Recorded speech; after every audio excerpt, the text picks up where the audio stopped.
Truth often wears a disguise, and sometimes it's the people closest to us, our friends, our partners, even our family members, who cloak it the most skillfully. We all like to think we're adept at catching lies, that our emotional intelligence somehow shields us from deceit. But the reality is, we often miss the forest for the trees, not because we can't see, but because we choose to look away. I remember a time when I prided myself on being a discerning judge of character, only to realize I had been blind to the deception under my very nose.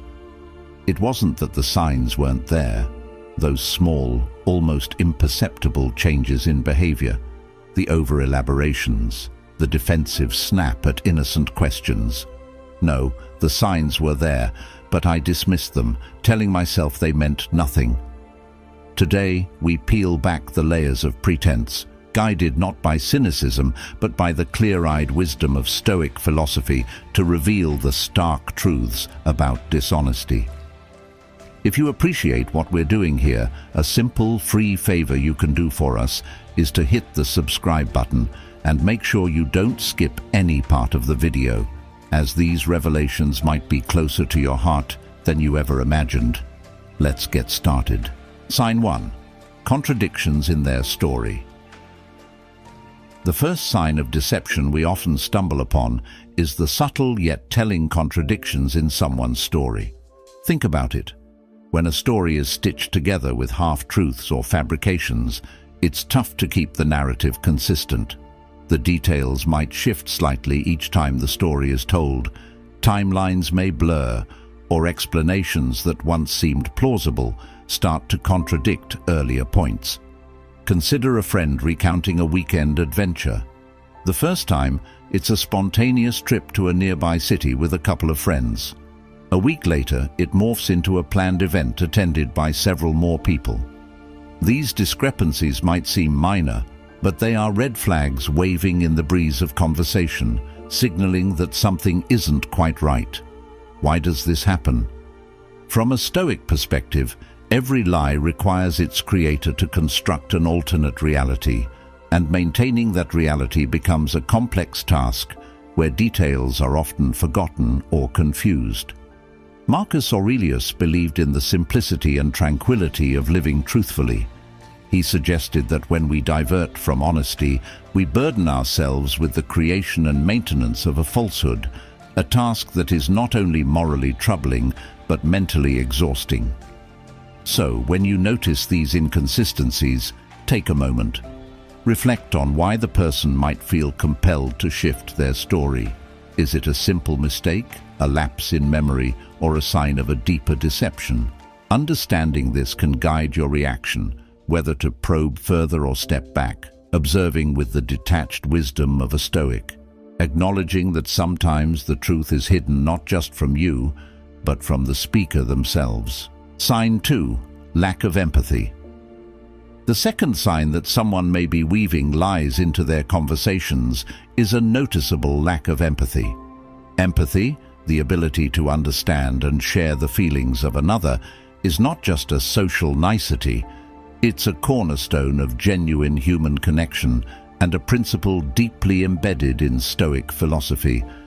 Stoics like Marcus Aurelius emphasize the importance of empathy as part of leading a virtuous life, suggesting that to live harmoniously, one must consider not just one's own feelings, but the emotional states of others around them. When someone lies, their focus often narrows, centering on maintaining their narrative or protecting themselves, rather than understanding the feelings or repercussions their words may have on others. This can manifest in conversations where the emotional responses seem disconnected or inappropriate to the context.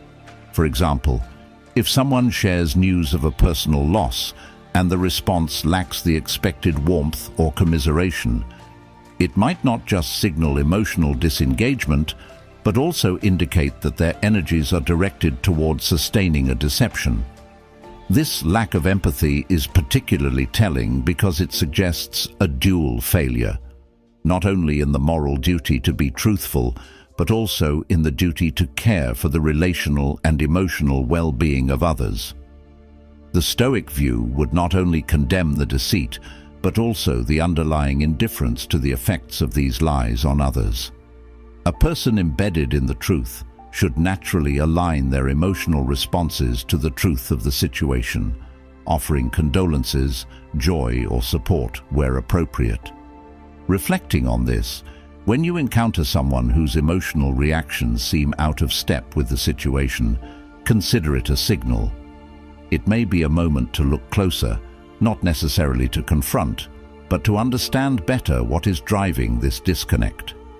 Is it a simple misalignment, or could it be a deliberate shield to cover untruths? Observing with Stoic detachment can allow you to see whether this lack of empathy is an occasional slip or a consistent pattern that points to deeper dishonesty. Sign 3. Shifting blame and avoiding responsibility. When confronted with a situation where they've made a mistake or done something wrong, some people immediately start pointing fingers at someone or something else. It's like their default reaction is to distance themselves from the problem as quickly as possible. In Stoic philosophy, one of the central teachings is the idea of personal responsibility. Stoics believe that while we cannot control everything that happens to us, we can always control how we respond to those situations. So, when someone refuses to take responsibility for their actions, they are essentially rejecting one of the most fundamental principles of living a virtuous life. Think about the last time you witnessed someone deflecting blame. Maybe it was a colleague at work who missed a deadline and then immediately started listing all the reasons why it wasn't their fault. The project manager didn't provide clear instructions, the team didn't communicate well, the software wasn't working properly. They'll throw up every excuse except admitting their own role in the issue. This kind of evasion is a red flag because it suggests that the person is more interested in preserving their image or avoiding consequences than in being honest or accountable. The Stoic approach to responsibility is straightforward. Accept your mistakes, learn from them, and move forward. Marcus Aurelius wrote extensively about the importance of owning our actions, reminding us that true strength lies in confronting our shortcomings, not in hiding from them. A person who can't accept responsibility is not only being dishonest with others, but also with themselves. They're choosing to live in denial, avoiding the discomfort of self-reflection, which is key to personal growth. When you encounter someone who constantly shifts blame, it's not just about that one situation. They are likely hiding behind a web of excuses in other areas of their life as well. The avoidance of responsibility can be a subtle form of dishonesty that erodes trust over time. If you find this behavior becoming a pattern in someone's actions, it's time to ask yourself if they can really be trusted. After all, if they can't be honest about their mistakes, what else might they be hiding? In Stoicism, accepting responsibility isn't just about admitting fault. It's about embracing the opportunity to improve. Each mistake is a chance to grow in wisdom and virtue. So when someone dodges accountability, they're not only avoiding the truth, but also denying themselves the growth that comes with it. Sign 4. Overly defensive behavior. Have you ever noticed how some people react with an exaggerated level of defensiveness to even the simplest of questions? It's almost as if they're jumping at shadows, immediately assuming they're under attack when, in reality, no accusation was made. This knee-jerk defensiveness is a clear red flag that something isn't quite right. When someone becomes unusually defensive, it often suggests that they're trying to protect themselves from being exposed, either because they've done something wrong or because they're hiding the truth. Let's break it down. Defensiveness is a reaction rooted in fear. Fear of being found out, fear of being judged, or fear of losing control over a situation. In the context of lying, this fear manifests as an immediate attempt to shield oneself from potential consequences. For example, imagine asking someone a straightforward question like, "Hey, did you finish that report?" Instead of a simple yes or no, you get a defensive rant about how they've been overwhelmed with work, how no one understands the pressure they're under, or how it's unfair to even ask them about it. The sheer intensity of their response far outweighs the gravity of the question, and that's a clue. People who are telling the truth typically don't need to put up such a strong front. They can answer calmly and confidently, but a liar feels the need to build a wall of defensiveness to deflect any scrutiny.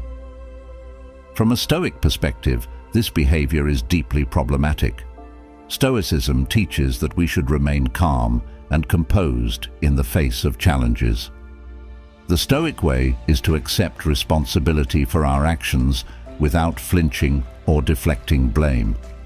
When someone reacts defensively, it indicates that they are not comfortable with the truth or the potential consequences of it. Marcus Aurelius often spoke about the importance of self-awareness and inner tranquility. He believed that a person who is secure in their own integrity has no need for defensiveness because they have nothing to hide. In contrast, overly defensive people are like fortresses, constantly preparing for battle. They are always on edge, ready to fend off any perceived threat to their image or reputation. This kind of reaction can often mask guilt, insecurity, or an underlying lie. And here's the key. The more someone feels the need to defend themselves vigorously, the more likely it is that they're concealing something.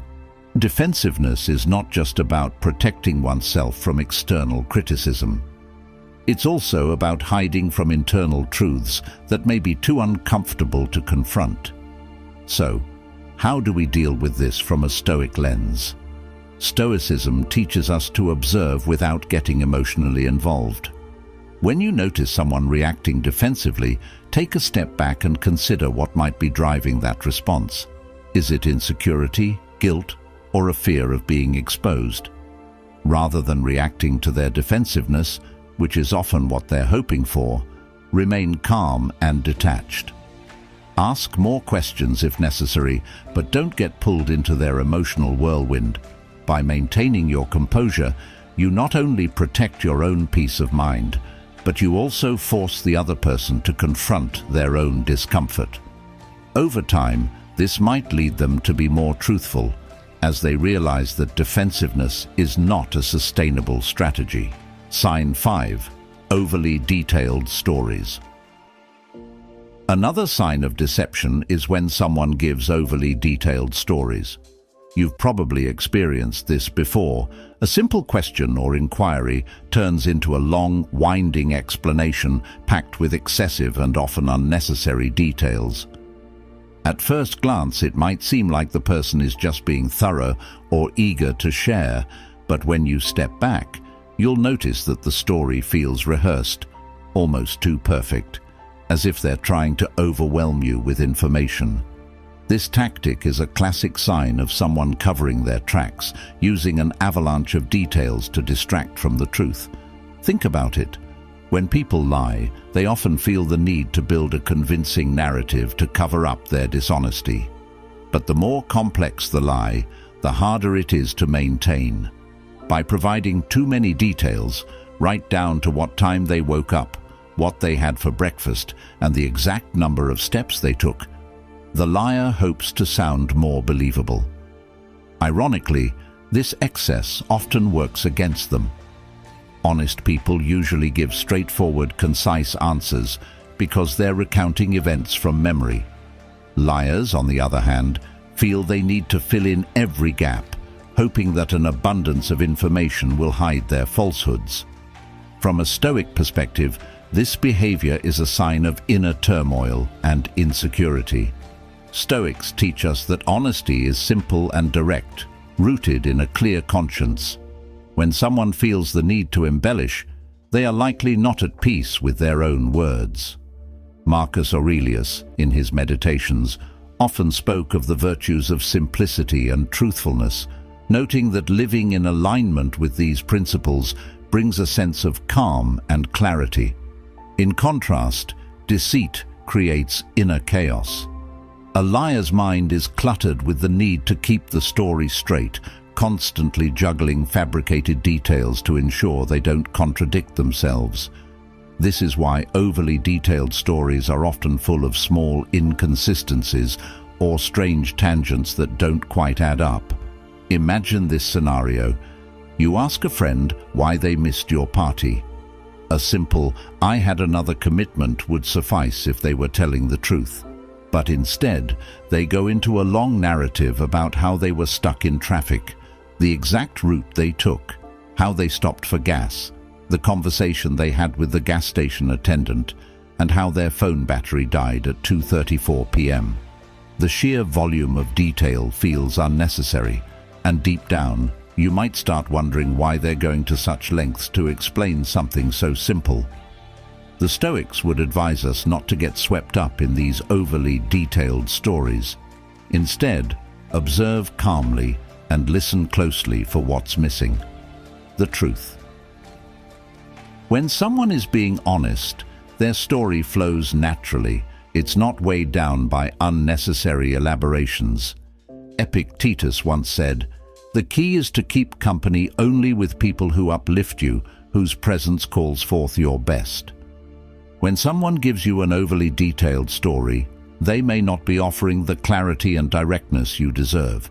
They are clouding the situation with noise, hoping to throw you off track. So the next time you're faced with a long, overly detailed explanation, take a moment to reflect. Are these details truly necessary, or are they a smokescreen? In most cases, less is more when it comes to the truth. And as the Stoics remind us, truth is simple, straightforward, and free from the clutter of unnecessary details. Those who weave complex webs of explanations may be hoping you won't look too closely. But with a calm, stoic mind, you can see through the fog and discern what's really going on. Sign 6. Body language disconnect. Another key sign that someone might be lying to you is a disconnect in their body language. We often focus so much on the words people say that we forget how much their body is telling us. The truth is, our bodies often betray our intentions and emotions, no matter how well we think we're controlling them. When someone is lying, their words and their body language don't quite match up. It's as if their mind is saying one thing while their body is expressing another, entirely different emotion. This dissonance is a major clue that something isn't adding up. Let's say someone is telling you how confident they are in their story, but their arms are crossed, their body is slightly turned away from you, and they can't seem to make eye contact. Or maybe they're fidgeting with their hands or shifting nervously in their seat. These subtle gestures can speak louder than their words. While their mouth may be delivering a confident, reassuring message, their body is signaling discomfort, anxiety, or even guilt. This mismatch creates an underlying sense of unease, and that's something you should pay attention to. Body language disconnects happen because lying is stressful. Even if someone is skilled at fabricating stories, their body can't help but react to the tension they feel inside. Stoicism teaches us to observe the world with a calm, detached mind, and that includes how we observe people. By focusing on the entirety of someone's behavior, not just their words, you can begin to see these cracks in the facade. Stoic philosopher Epictetus often spoke about the importance of reading situations and people objectively, without getting swayed by superficial appearances. When someone's body language tells a different story than their words, a Stoic would advise you to focus more on the nonverbal signals.